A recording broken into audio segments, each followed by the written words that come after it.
네, 안녕하세요. 김용욱입니다. 자, 오랜만에 먼데이 에저로 다시 찾아뵙게 되었습니다.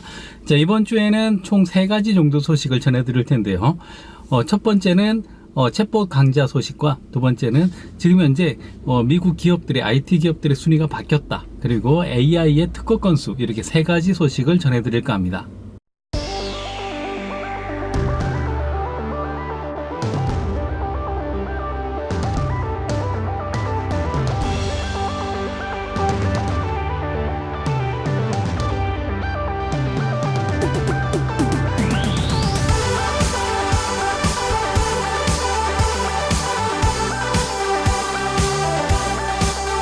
예, 마이크로소프트의 법 프레임워크가 지금 버전 업이 된 지가 조금 됐죠. 그래서 지금 4.0 버전으로 가고 있는데 제가 기존에 썼던 책은 3.0 기준으로 되어 있습니다. 그래서 지금 버전하고는 좀 안 맞는 부분들이 있는데요. 자, 그래서 4.0을 기반으로 해서 새로 영욱닷컴에 글을 쓰고 있습니다. 자세한 내용은 여기 있는 이 주소로 가보시면 보실 수가 있고요. 여기 GitHub 사이트에서 지금 계속 제가 추가로 업데이트하고 있는 내용들, 그리고 글, 그리고 샘플 코드 이런 것들을 계속 받아볼 수 있으니까 일단은 제 GitHub를 주기적으로 와주시면 되고, 아니면 제 블로그인 영욱닷컴을 주기적으로 접속해 주는 것도 좋은 방법일 것 같습니다. 자, 두 번째 소식은 날짜가 좀 지났지만 매일 경기에 올라온 굉장히 재밌는 기사를 하나 설명을 해드리려고 합니다. 자, 이 제목을 보면 FAANG가 지고 MAGA 시대가 온다라는 주제로 글을 쓰고 있습니다. 언뜻 보기에는 뭔가 약자 같죠. 미국 시장에서 애널리스트들이 주로 집중적으로 관심을 가지고 있던 그 IT 주식들의, IT 회사들의 그 첫자를 따서 이렇게 글자를 만들었습니다. 보통 그 FAANG라고 하면 페이스북, 그리고 아마존, 그리고 애플, 넷플릭스, 구글의 약자로 보통 FAANG 라고 부르고요. 근데 이 FAANG만 하더라도 작년 초는 거의 FAANG에 투자하는 게 어떻게 보면 하나의 공식처럼 돼 있었어요. 그래서 FAANG가 가장 견조하다라고 해서 많이 투자를 했었는데, 작년 중후반기로 넘어오면서 FAANG라는 이 용어가 없어지고 점차 MAGA로 바뀌어가고 있어요. 이 MAGA는 뭐냐면 마이크로소프트, 아마존, 구글, 애플, 이렇게 4개의 회사로 많이 좁혀들었다는 겁니다. 자, 결과적으로 보면 2개 회사가 빠졌죠. 페이스북하고 넷플릭스하고 이렇게 2개 회사가 빠졌는데, 자, 이렇게 2개의 회사가 빠진 이유는 첫 번째는 수익 구조적인 면이 있다는 거죠. 자, 넷플릭스는 사용자들이 하는 그 서브스크립션에서 얻어지는 그 수익 구조, 혁신적이긴 하지만 가입자 숫자나 이런 거에 따라서 굉장히 많이 출렁출렁 할 수가 있다는 문제가 있고요. 두 번째로 디즈니와 같은 경쟁자들이 빠르게 치고 올라온다는 것도 굉장히 우려스러운 그런 부분 중에 하나입니다. 자, 페이스북 같은 경우에는 페이스북이나 아니면 인스타그램에서 나오는 광고 수익이 유일한 수익 모델이죠. 그래서 이 수익 모델 자체가 굉장히 흔들리고 있다, 그런 건 아니지만, 최근에 보면 그 프라이버시 문제 같은 게 함께 터지면서 여러 가지로 우려스러운 상황이죠. 예, 그렇기 때문에 아무래도 이 2개의 업체가 빠진 게 아닐까. 근데 반대로 보면 MAGA라고 하는 이 4개 기업은 굉장히 또 잘하고 있는 면들이 있어요. 제 중에서도 보면 마이크로소프트 같은 경우에는 애저 매출이 매 분기마다 70%씩 성장한다. 과거에 이렇게 빨리 성장하는 산업이 없었다는 거죠.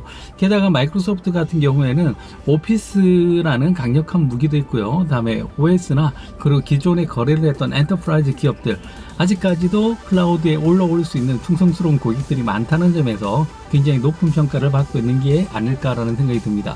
자, 아마존 같은 경우에는 또 오프라인 매장들을 인수하고 아마존 고를 3,000개 이상의 매장으로 연다든지, 아니면 오프라인 기업을 계속 인수합병하면서 키워나가는 그런 모습들을 볼 수가 있고요. 다음에 구글 같은 경우에는 유튜브를 굉장히 잘하고 있죠. 그래서 유튜브의 수익 모델이 그냥 광고 수익뿐만 아니라 유튜브 프리미엄이라든지 유튜브 TV라든지 다양하게 확장해 나가는 걸 볼 수가 있습니다. 제 애플은 그 중에서는 제일 우려스러운 모습을 보여주고 있는데요.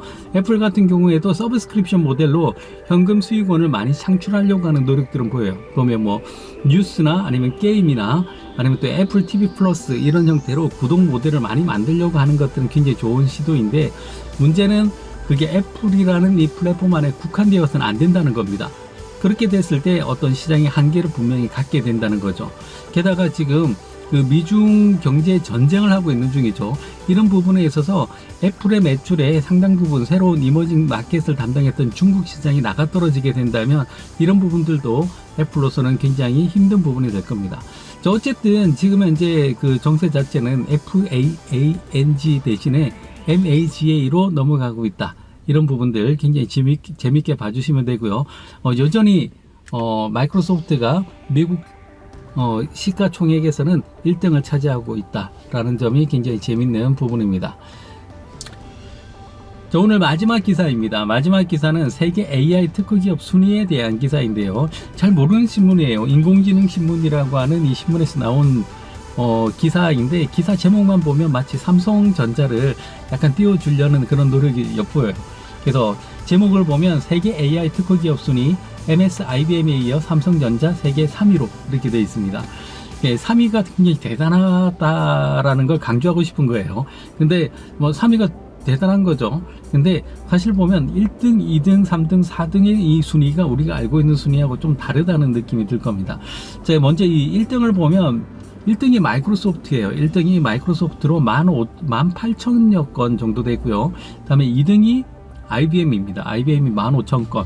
그리고 삼성전자가 11,000건으로 3등을 달리고 있고요. 다음에 4등이 퀄컴입니다. 그래서 4등이 퀄컴으로 약 11,000건 정도를 가지고 있어요. 다음에 구글은 9,000여 건으로 퀄컴 다음으로 순위를 가지고 있고요. 다음에 지멘스가 6,192건, 소니 5,526건, 인텔이 4,464건, 그리고 캐논이 3,996건 이런 순위를 가지고 있습니다. 자, 옆에 굉장히 배기량이 큰 오토바이가 와서 둥둥거리고 있는데 계속 갈게요. 자, 이럴 때 보면 생각보다 구글이 순위가 한 5등 정도로 낮다는 거가 의아한 점이었고요. 다음에 또 다른 의아한 점은 이 소니하고 캐논 같은 카메라 업체들이 순위 안에 들어와 있다는 것도 굉장히 재밌는 그런 부분 중에 하나입니다. 일단은 소니하고 캐논 같은 경우에는 카메라 안에 그 AI 기술들을 열심히 접목하고 있어요. 그래서 제가 쓰고 있는 카메라도 안면 인식을 굉장히 빠르게 하는데 이게 전에는 대비차나 이런 것들을 이용해서 막 오토 포커싱을 했다면 요즘에는 학습되어 있는 이미지를 프로세싱을 해서 빠르게 잡아내는 거죠. 그래서 사람의 모습이 정확하게 정면이 아니더라도 뒤통수라도 그 사람을 추적한다든지 하는 것들이 가능하고요. 그 다음에 최근에 업데이트를 사용한다면 개나 고양이의 안면 인식도 가능하다고 합니다. 그래서 AI 기술을 잘 활용을 하는데 참 구글이 생각보다 특허 건수가 많이 없다는 점은 상당히 재밌는 점 중에 하나였고요.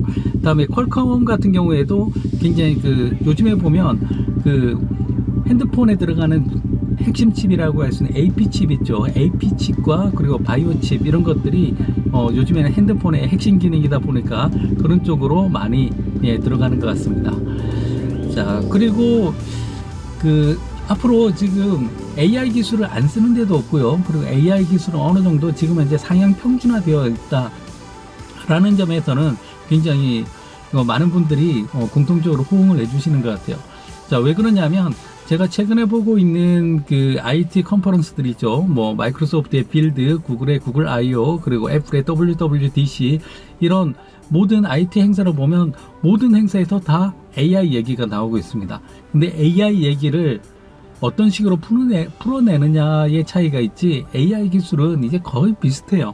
보면 다 사람 인식하고 있고요. 그 다음에 사람 안에 있는 표정 인식에서 감정 분석하고 다 하고 있어요. 그 기술은 어느 정도 상향 평준화되었다면 이 기술을 어느 방향으로 어떻게 투자를 해서 자기 경쟁력을 갖추느냐가 그 기업들의 가장 큰 힘이 된다는 겁니다. 그런 면에서 봤을 때 애플 같은 경우에는 AI 기술을 이용해서 아이폰을 한 대라도 더 파는 방향으로 가고 있고요. 자, 구글 같은 경우에는 검색 안드로이드를 개선하기 위한 그런 방법들, 그리고 마이크로소프트 같은 경우에는 클라우드와 그리고 오피스를 개선하기 위한 방향으로 가고 있다는 점이 가장 큰 차이점이라고 할 수 있죠. 자, 그래서 시장에서의 결과물들은 누가 더 캐시카우가 될 만한 인더스트리에 AI 기술을 사용을 해서 가장 자연스럽게 접근할 수 있느냐, 이게 각 회사의 경쟁력이지 않을까 싶습니다.